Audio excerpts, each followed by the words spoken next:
রাজু এক সাধারণ গ্রামের ছেলে। বাংলাদেশের প্রত্যন্ত এক গ্রামে জন্ম তার। পড়াশোনায় সে মোটামুটি, কিন্তু তার মুখের ভাষা ছিল কাঁচা। মানুষজনের সঙ্গে কথা বলার সময় সে প্রায়ই দ্বিধায় পড়ে যেত। কখন কি বলতে হবে বুঝতে পারত না। ফলাফল, সে আত্মবিশ্বাস হারিয়ে ফেলত, আর মানুষও তাকে গুরুত্ব দিত না। একদিন স্কুলে এক নতুন শিক্ষক এলেন। নাম তার নওশাদ স্যার। তিনি শহর থেকে বদলি হয়ে এসেছেন। স্যারের ক্লাসে প্রথম দিনেই রাজু অবাক হয়ে গেল। স্যার কি সুন্দর করে কথা বলেন, এমনভাবে বোঝান যেন প্রতিটি শব্দ হীরের টুকরো। ক্লাস শেষে রাজু স্যারের কাছে গিয়ে বলল, স্যার আপনি এত ভালো করে কথা বলেন কিভাবে?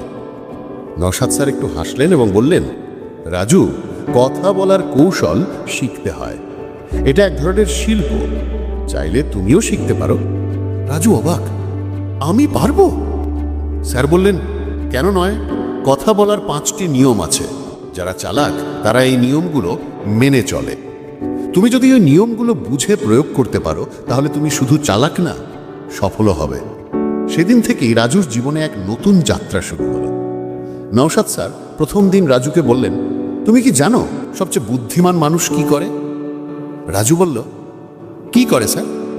স্যার বললেন, তারা শোনে বেশি, বলে কম। এরপর তিনি রাজুকে নিয়ে গেলেন বাজারে। বাজারে নানা লোকের কথোপকথন চলছিল। কেউ দামাদামি করছে, কেউ ঝগড়া করছে, কেউ হাসছে। স্যার বললেন, দেখো কারা লোকের মন জয় করছে।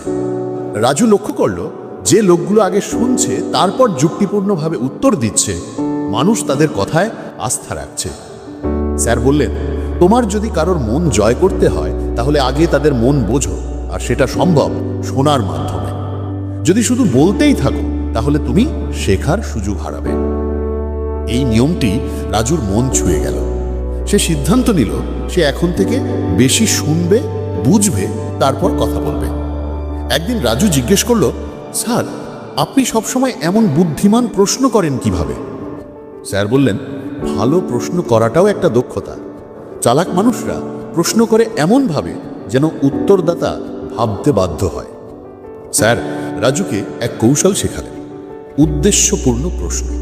যেমন যদি কেউ বলে আমি ভালো নেই, তখন চালাক মানুষ বলবে, তোমার সবচেয়ে বড় চিন্তাটা এখন কি? রাজু সেটা প্রয়োগ করতে শুরু করলো। স্কুলে এক সহপাঠী কান্না করছিল। রাজু বলল, তুই এত চুপচাপ কেন? কি এমন ঘটলো যা তোকে এতটা কষ্ট দিচ্ছে? সেই সহপাঠী কাঁদতে কাঁদতে তার মনের কষ্ট উজাড় করে দিল। রাজু বুঝল, সঠিক প্রশ্ন মানে শুধু তথ্য জানা নয়, সেটা সম্পর্কও গড়ে।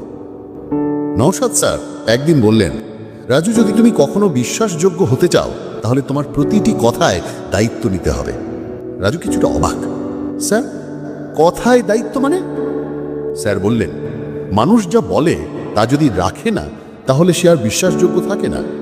তুমি যদি বলো আমি কাল এসে তোমাকে সাহায্য করব, কিন্তু না আসো, তাহলে তোমার পরবর্তী কোনো কথাও মানুষ আর বিশ্বাস করবে না। এরপর রাজু প্রতিটি প্রতিশ্রুতি মানা শুরু করলো। সে ছোট ছোট কথা রক্ষা করতে শিখলো, যেমন আজকে তোমাকে বইটা ফেরত দেব, বা আমি ঠিক সময় মতো আসবো। ধীরে ধীরে রাজুর উপর মানুষের আস্থা তৈরি হলো। শিক্ষক, বন্ধু বান্ধব, এমনকি পরিবারের সদস্যরাও তাকে গুরুত্বের সঙ্গে নিতে শুরু করলো। একদিন স্কুলে এক শিক্ষক রাজুকে অন্যায়ভাবে দোষারোপ করলেন। রাজু খুব রেগে গেল, কিন্তু স্যার তাকে বললেন, এখন রিয়্যাক্ট করো না, বরং ভাবো কিভাবে উত্তর দিলে পরিস্থিতি বদলানো যায়। রাজু যখন রাগ করত, তখন নিজেকে থামিয়ে ভাবত, আমি এখন যা বলতে যাচ্ছি তা কি আমাকে চালাক দেখাবে না বোকা? কিছুদিনের মধ্যে সে এমনভাবে কথা বলা শিখে ফেলল, যেখানে অনুভূতি থাকত কিন্তু নিয়ন্ত্রিত। স্যার বললেন, রাজু, মানুষ তথ্য মনে রাখে না, কিন্তু গল্প মনে রাখে। রাজু অবাক হয়ে গেল। স্যার বললেন, তুমি যদি কোনো জিনিস বোঝাতে চাও, একটা গল্প বলো, যেখানে চরিত্র আছে, সমস্যা আছে, সমাধান আছে। এরপর রাজু স্কুলের বিতর্ক প্রতিযোগিতায় অংশ নিল। সে একটি সাধারণ বক্তব্য না দিয়ে একটা গল্প বলল, একজন কৃষকের যে কথা বলার মাধ্যমে নিজেকে নেতা মানিয়েছিল। সবাই মুগ্ধ। প্রথমবার রাজু অনুভব করল তার কণ্ঠে শক্তি আছে। সময় গড়িয়ে যায়, রাজু কলেজে ভর্তি হয়। সেখানে বড় বড় শহরের ছেলেমেয়েরা ছিল, স্মার্ট, ইংরেজিতে দক্ষ, আত্মবিশ্বাসী। প্রথম দিকে রাজু আবার দ্বিধায় অনুভব করল, তবে সে মনে করল স্যারের কথা। সে আবার নিয়মগুলো কাজে লাগাতে শুরু করল। সে গভীরভাবে শুনতে লাগলো, ক্লাসে বন্ধুরা কিভাবে কথা বলছে। সে যুক্তিসঙ্গত প্রশ্ন করে শিক্ষকদের কাছে নিজেকে আলাদা করে তুলল। প্রতিটি প্রতিশ্রুতি রাখল, ক্লাসের সময় মতো উপস্থিত থেকেছে। রাগ বা হতাশা এলে সে আগে ভাবত, তারপর বলতো। উপস্থাপনায় গল্প বলতো যা অন্যদের স্পর্শ করত। একদিন কলেজের ডিবেট কমিটির সভাপতি পদের নির্বাচন হলো। সবাই ভাবছিল শহরের ছেলেরা জিতবে, কিন্তু রাজু দাঁড়ালো। তার বক্তৃতা ছিল হৃদয়ে ছোঁয়া। তার শেষ কথাগুলো ছিল, আপনি যদি চালাক হতে চান তাহলে ভাষাকে শক্তি বানান, কারণ একজন মানুষের আসল পরিচয় তার মুখে। সে কিভাবে কথা বলে সেটাই বলে দেয় সে কে। ভোট হলো, রাজু জিতে গেল। 10 বছর পর ঢাকা শহরের এক নামকরা কর্পোরেট ট্রেনার রাজু রহমান। হাজারো মানুষ তার সেমিনারে আসে কথা বলার জাদু শিখতে। সে বলে, চালাক মানুষ হতে হলে বড় ডিগ্রি লাগে না, জ্ঞান আর কৌশল লাগে।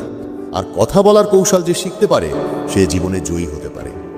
বন্ধুরা, তোমরা যদি এখনো মনে করো আমি তো সাধারণ মানুষ, আমার দ্বারা কিছু হবে না, তাহলে মনে রেখো রাজুর গল্প। মনে রেখো কথা বলার 5টি নিয়ম। শুনবে মন দিয়ে, সঠিক প্রশ্ন করবে, দায়িত্ব নিয়ে কথা বলবে, ইমোশন নিয়ন্ত্রণ করবে। তুমি যদি কোনো জিনিস বোঝাতে চাও, গল্পের মাধ্যমে বোঝাবে। এই নিয়মগুলোই তোমাকে চালাক মানুষের মতো কথা বলতে শেখাবে আর তোমার জীবনের দরজা খুলে দেবে সফলতার পথে।